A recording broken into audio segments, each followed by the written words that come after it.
Chapter 1 Brain. Ego is to the true self what a flashlight is to a spotlight. John Bradshaw. It is quite interesting that if we put our egos out of the picture, we would come to an understanding that biologically, we are wired nearly identically. Let's begin the chapter by understanding how the human nervous system and brain works. We'll shine a little light on processes that are happening within the body. This knowledge will help you understand what happiness is in its most natural form. You, my friend, do hear these days more than ever those weird words like dopamine, serotonin, oxytocin, adrenaline, and the list goes on. And apparently, according to a tremendous number of social media storytellers, all that unfamiliar stuff has a significant effect on your everyday being. Afresh, the practice of dopamine detoxification has been extensively advertised on every corner as some sort of sacred wonder and a total game changer.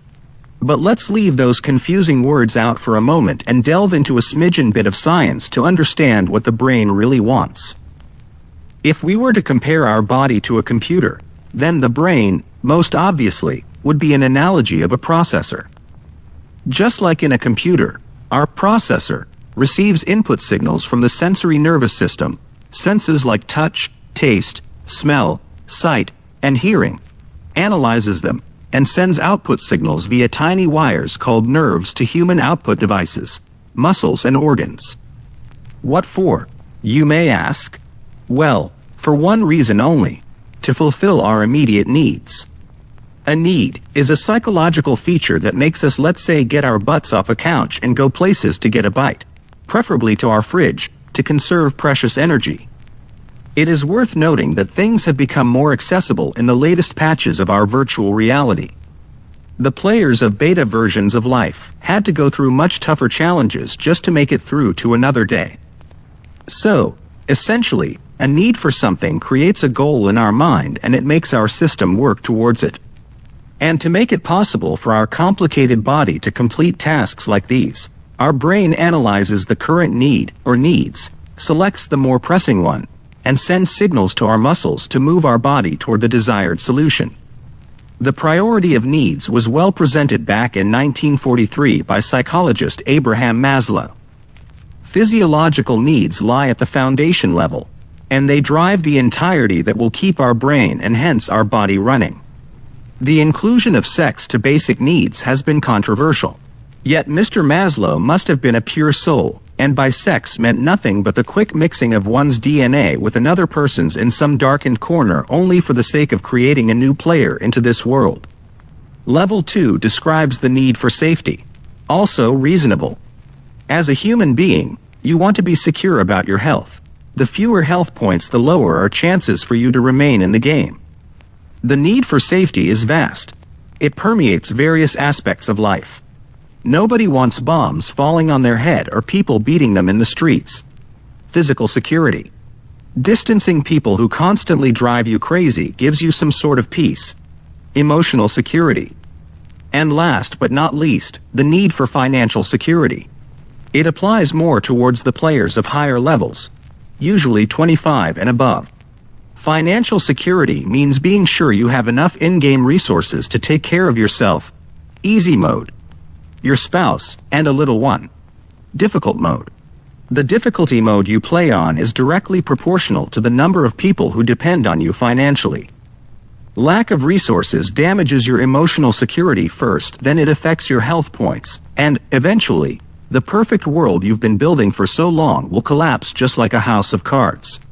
Lone wolves might dodge this bullet to a certain limit, yet as soon as you get involved in social relationships like marriage and family, your loved ones would be the first to put you under pressure to provide.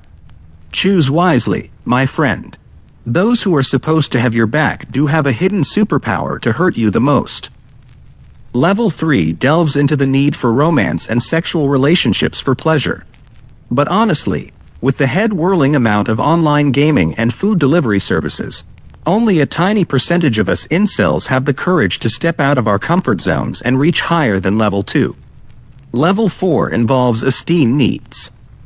At this point, You've finished with your body needs, and it's time to boost your ego. Back in the day, building your esteem was based solely on your abilities and achievements. The more qualified and indispensable you were as a unit, the more admiration you got from society, significantly boosting your self-esteem big time. These days, however, shortcuts have been found. No need to waste precious years of youth on education and career. A cute face, the ability to undress, and a social media account could do wonders, skyrocketing your self-esteem. The recoil hits hard though. Too many lost and empty souls, yet full of amour propre, compete in toxicity with each other day and night. I'm not a hater. I silently envy. And ultimately, the fifth level, self-actualization, the top of Olympus, where only gods reside.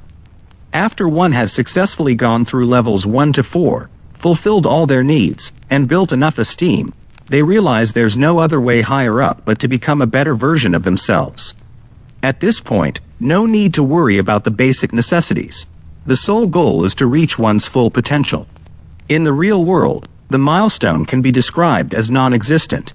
Only a handful of true samurais have enough determination to ascend over the material goods that the world has to offer. Others merely ask, why, and keep partying.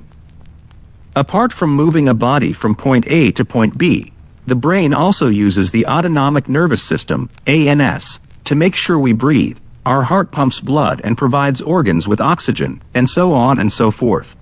ANS works rather unconsciously, so we would not forget to breathe or maintain our heartbeat when engrossed in things substantial for us in the moment. A slice of pizza, for example, or a complicated strategy of how to finally ask a crush out without having an egg on our face. ANS is divided into the sympathetic nervous system, associated with stress, and the parasympathetic nervous system, associated with peace. Human organs receive controlling signals through neurons of both, and follow the signal produced by the dominant system at that specific time.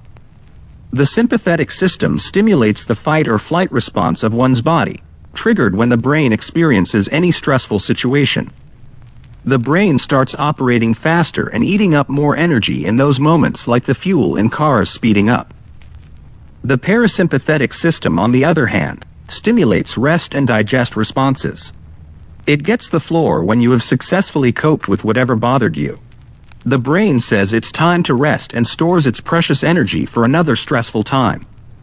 It is similar to a car. When we reach our desired speed, we let go of the foot on the accelerator and let the engine run at low RPM to conserve fuel. The parasympathetic system slows down your heartbeat and puts you to sleep at night, so you will be ready to conquer the world again the next day. Although the idea is simple, the fast pace of modern life makes it feel challenging, and it has become crucial to maintain the balance between the two. Stress burns you out. You start hating things that surround you, and hate creates more stress.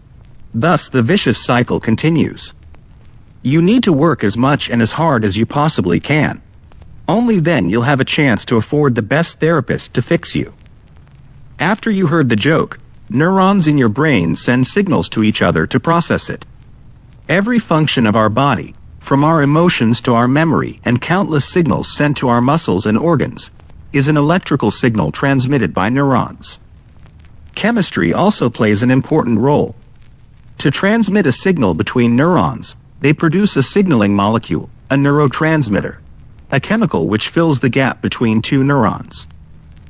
At every moment inside the human nervous system, there's a rivalry on between whether to transmit the information, a useful signal, or not, if the signal is irrelevant. Understanding this model of operation destroys the possibility of every clickbait video that promises to bring your brain to 100% efficacy to make you super productive. Usually, only about 10% of neurons in our brain work simultaneously. The rest are inactive. Besides, the neurons that belong to ANS are completely out of our control. Suppose you've managed to engage all the neurons of your brain. It does not mean you've become smarter. It implies that the brain simultaneously sends signals to sympathetic and parasympathetic nervous systems. It feels as if your heart has been told to speed up and relax at the same moment. Wouldn't it be ridiculous if your brain transmits signals like you are hungry and not hungry, You are thirsty and not thirsty while you are trying to focus on some task? Wouldn't you want to concentrate on one thing and not be bothered by something else to be more productive? Productive brain work engages not all but only the required for the task neurons at a time. Another type of neuron that we can control is motor neurons, neurons that are connected to our muscles. It is totally up to you to lift your hand from the table, chew, walk, run, and so on. These sets of neurons are also not activated all at once. Imagine you running, chewing, blinking at the same time. I hope you agree that we don't work this way. And if that's not enough, if your brain manages to activate an abnormal number of neurons simultaneously, you will end up experiencing an epileptic seizure, which is a natural response to excessive neuronal activity in the brain. The movie Limitless, where the character portrayed by Bradley Cooper used a particular drug to achieve the full potential of his brain, would have been much shorter if it was biologically accurate. Eddie finds the pill, swallows it, dies from a seizure. The end. So if you, my friend, want to use 100% of your brain to solve some hardcore task, do yourself a favor. Silence your phone, turn off the music, put yourself in a calm surrounding, eat something and make sure you are not tired before you start the work. Performing all the above tasks would leave your brain to concentrate on one specific thing of your choice. Yes, it is as simple as that. And as soon as you're about to be done with your important task, your brain will surely reward you with a little bit of dopamine to make sure you feel happy and proud of yourself. The reward system is a neural structure responsible for positive reinforcement. To put it simply, it motivates us to work toward things that will keep us alive, such as food and drink, reproduce, having sex to pass our DNA on, or learn, acquiring knowledge, behavior patterns, and skills to survive. Positive reinforcement is a tool which defines what is good for you, what brings you pleasure, and what is bad and even dangerous and harmful. The neurotransmitter dopamine, which is highly speculated about on social media these days, does play a significant role in the brain's reward system. Yet, it is not only dopamine that makes us happy. Apart from positive reinforcement, dopamine pathways are involved in motor control and releasing of some other hormones. How to Become a Superhuman propaganda tends not to mention those, thereby describing dopamine as the root of all your possible successes or failures. Also, dopamine level increases at the stage of anticipation of a positive result, just before something good is about to happen. The chemical is not a final reward, it is a precursor to the reward. Get control over your life right now. Increase your motivation overnight. How to be super productive. Why are you not successful? The answer is one and only: dopamine detoxification. The idea behind the method is to eliminate certain pleasurable stimuli to increase the sensitivity of your blunt reward system. Dopamine detoxification witnesses have created a rather intricate way to describe a simple condition of a human individual feeling bored. Give me a second to explain. Our initially curious brain tends to reward us with the feeling of pleasure as soon as we have learned something new. As I've mentioned before, learning increases the chance of an individual to survive in this cruel world. To motivate you to acquire new skills, the brain releases less dopamine in response to the regular day-to-day things, making it mundane. Imagine if you, my friend, were to watch the movie Home Alone. Suppose you kept watching it day after day. I bet that in a matter of a few weeks if you are genuinely strong-willed, you would get out in the street and launch the darn CD to the sky with the expressions, "Never again," and yelling, "I hate Christmas" and Macaulay Culkin. However, if once a while, during the most wonderful time of the year, you got your old CD box out, brushed the dust off, carefully put the CD in your player, by that time, the level of dopamine in your brain would be higher than the Mountain Everest.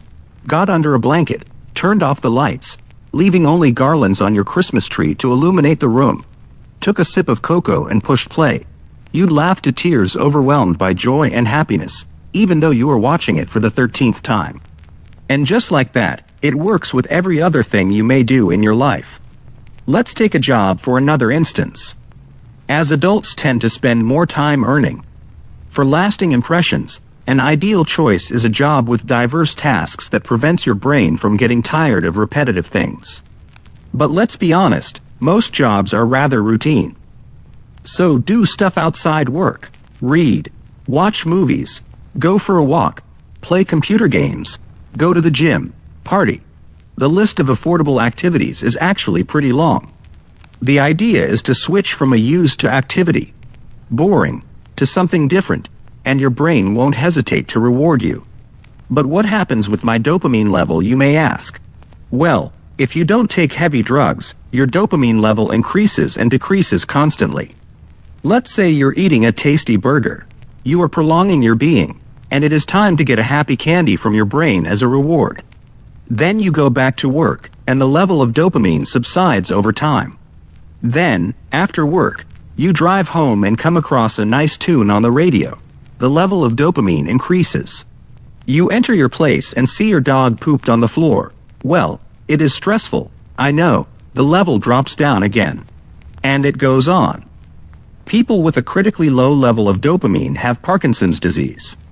Dopamine, or actually L-Dopa, a precursor to dopamine, is used as a treatment. On the other side, people with an extremely high level of dopamine have schizophrenia. I promise you that doing everyday stuff that gives you pleasure, except drugs, stay away from drugs, will not drive your level of dopamine to schizophrenia. And again, if you are bored at work, burned out, or tired, it doesn't mean Parkinson's is waiting around the corner. Besides, remember I told you that dopamine detoxification advertisers tend to forget other dopamine pathways in our brain. When they advise you to stop performing the things that you like eating fancy food, they suggest going for a walk. And guess what is released when you move? Nice guess. Dopamine. That's right.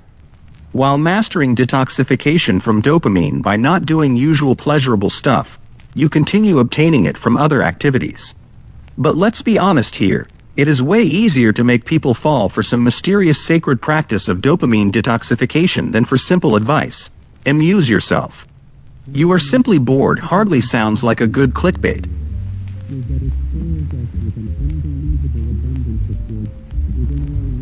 That can be obtained effortlessly and at moderately low cost.